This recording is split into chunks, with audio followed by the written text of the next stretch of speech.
Hey guys, how you doing? Hopefully you're doing okay. Going to give you a very thorough overview of the article here. There's a link in the description.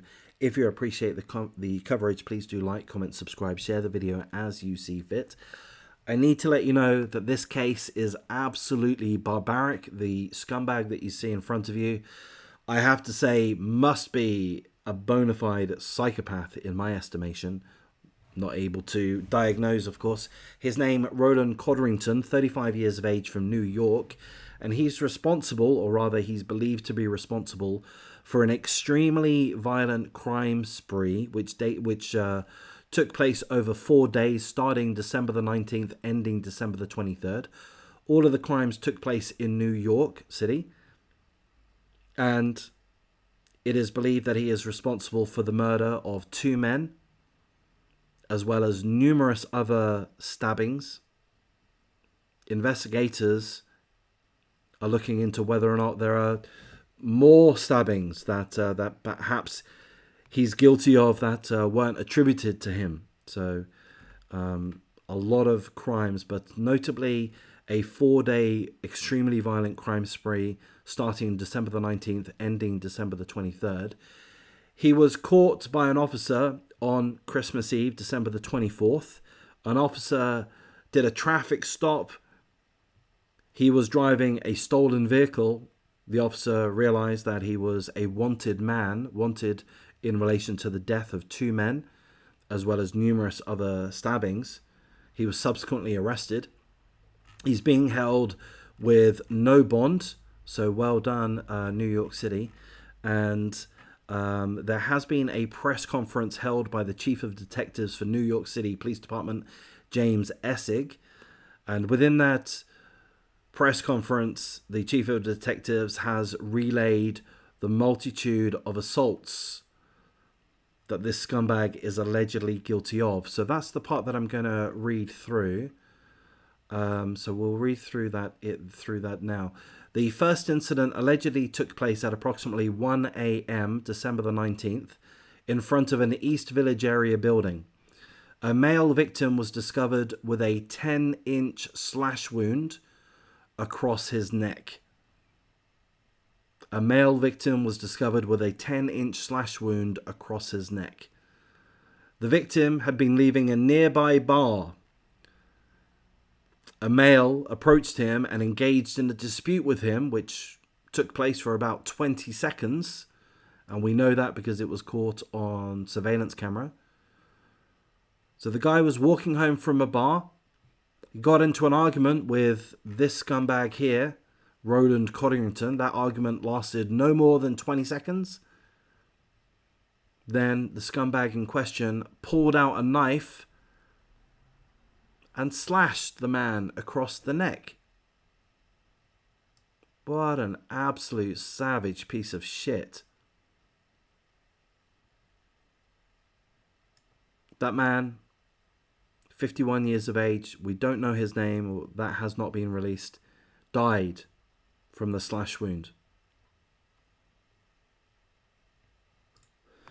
The Chief of Detectives let us know that the surveillance camera showed that this scumbag was with his girlfriend at the time of the first assault, at the time of the first murder. He was with his girlfriend. Guess what? Guess what? The girlfriend has not been charged with any crimes.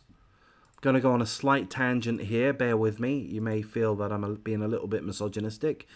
We don't know the full details, or certainly I don't know the full details.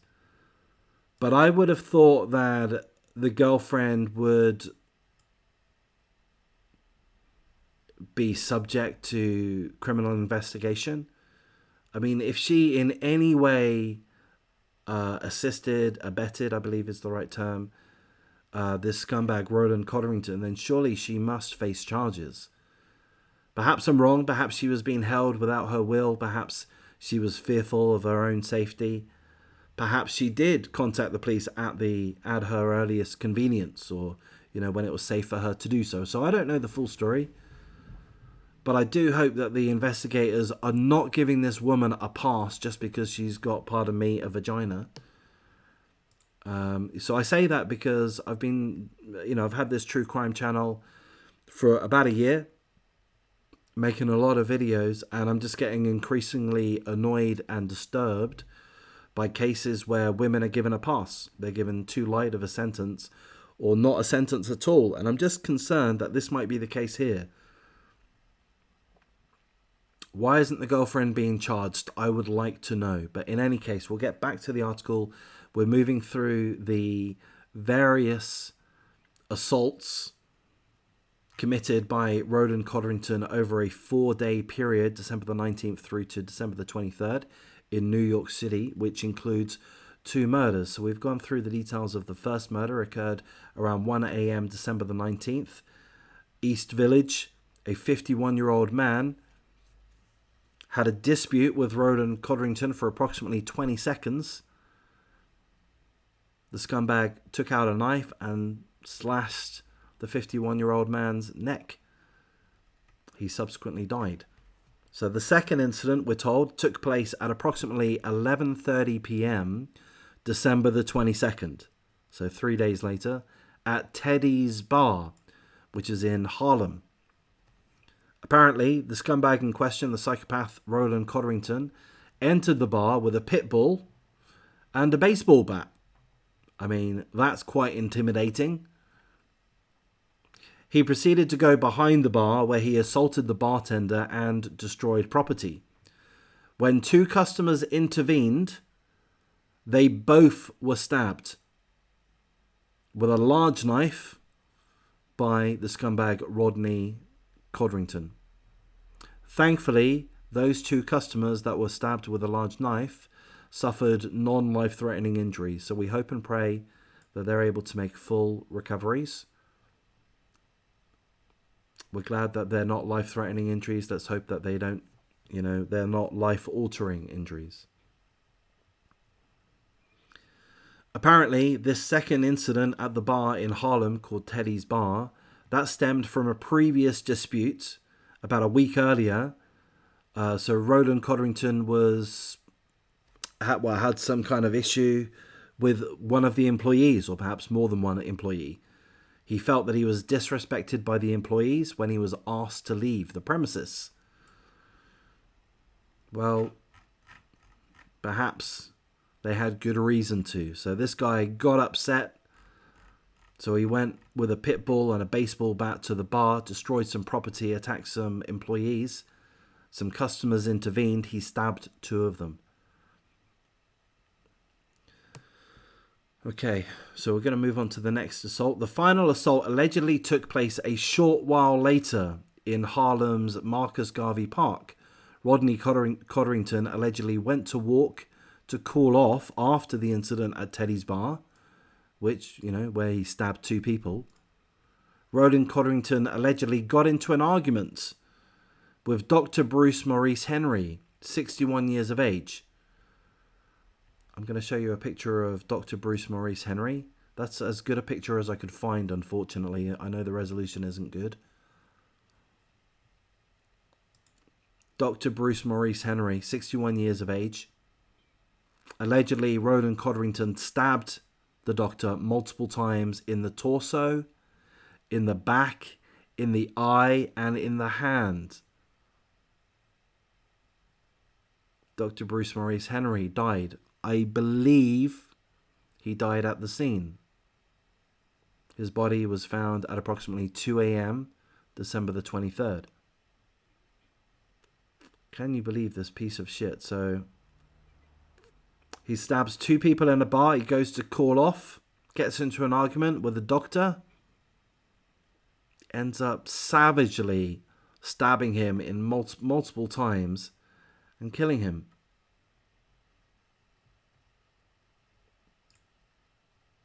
So Roland Codrington was caught driving Dr. Bruce Maurice Henry's Mercedes-Benz.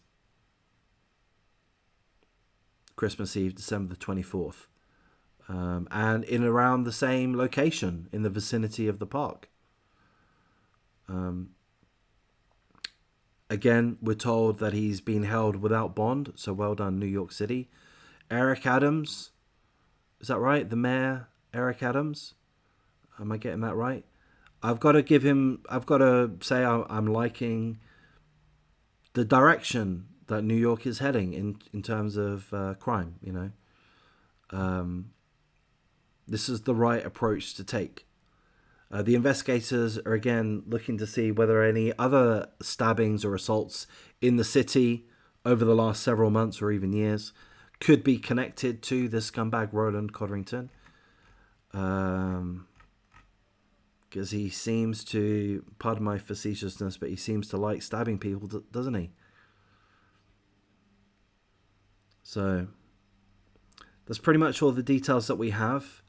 He's facing 2 counts of murder. In addition to that, several other felonies. So again, he slit the throat of a 51-year-old man who tragically died at the hospital. 3 days later, he went into a bar, ended up assaulting some of the employees, stabbing 2 customers. He walks away to cool down, ends up stabbing multiple times a doctor, stealing his car, and then thankfully he gets caught the following day.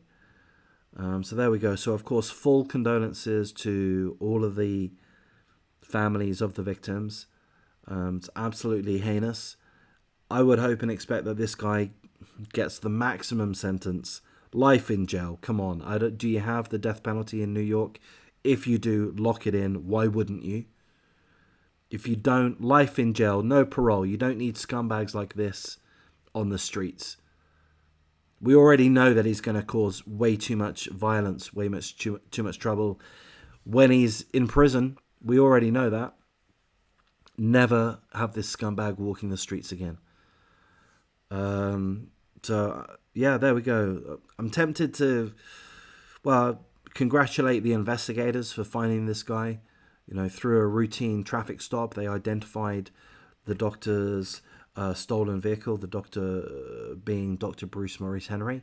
They identified his Mercedes-Benz. They pulled him over. Seemingly, he was arrested without incident, which surprises me. But let's hope that justice is served. I'm sure it will be. And I'm sure this guy will get an extremely long time in jail. Gonna wrap things up. Take care.